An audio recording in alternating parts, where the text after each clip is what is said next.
What else do we have? Okay, this might dip into sabermetrics, but would you rather have the best bullpen in Major League Baseball or a group of very good starters in today's game? I would have a really good bullpen.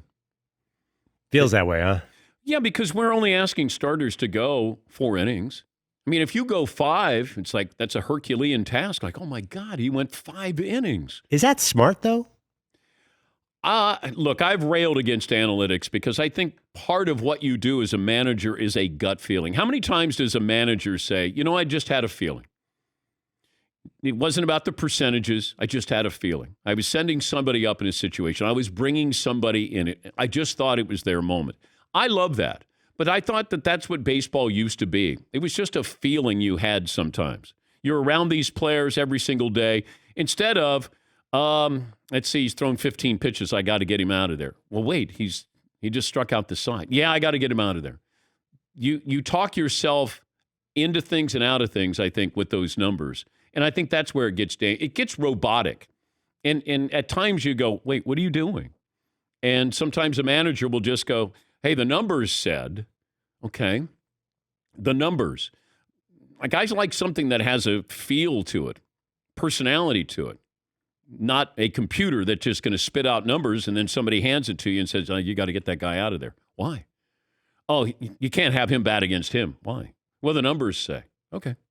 Yeah, Todd. And I don't know how it doesn't hurt the sport. I know you got to change with the times, but I just remember the big pitching matchup that you got to tune in for. You're thinking about going to an upcoming game. And it's like, I want to see that pitcher against that pitcher. And no matter how great they pitch, if in the back of your mind you know they're going to be pulled after 3 or 4 innings or a certain number of pitches, I think that's terrible for the sport. Yeah, but there's nothing you can do. Analytics is taking over.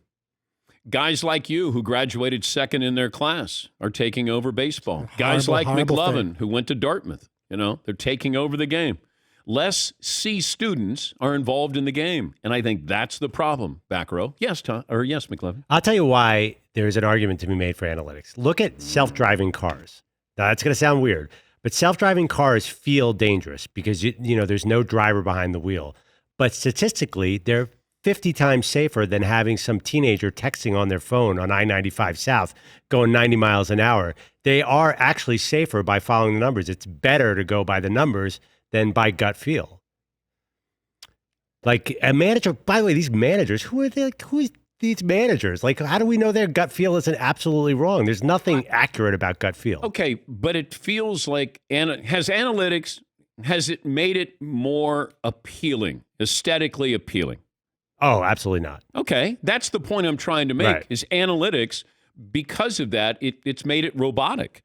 And that there is no, this is what you need to do. I remember when you were talking about Adam Dunn forever. It's like, Adam Dunn's an awesome player. I go, no, he's not. Oh, man, he gets on base and, his WAR and all that. I said he's not a good baseball player.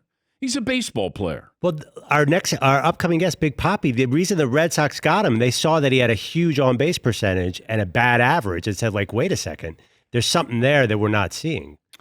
A walk should count as a hit. He also hit a lot of home runs, timely home runs. That helps. But I remember reading... What's the analytics on that? Verducci said that was a pure analytics play by the Red Sox to steal Big Papi from Minnesota. But he underachieved with Minnesota. And for whatever reason, he turned out to be great in Boston. Okay, so we got to be careful when we say, oh, they saw something that Minnesota didn't see. I mean... Well, they saw something in the numbers. I mean, look at all the analytics guys, teams are winning. The Dodgers, the Rays, the Astros, these are all analytics-heavy teams. Well, everybody's analytics now. Actually, I could name all 30 teams. But if everybody is analytics, doesn't it cancel out analytics? Possibly. Because I would know what you're doing. Yes. Based off my sheet. Yes. So my analytics say you're going to do that. Therefore, do I change my analytics? That's advanced analytics. Yes. Yeah, I'm sure that's a real factor that you have to swerve away.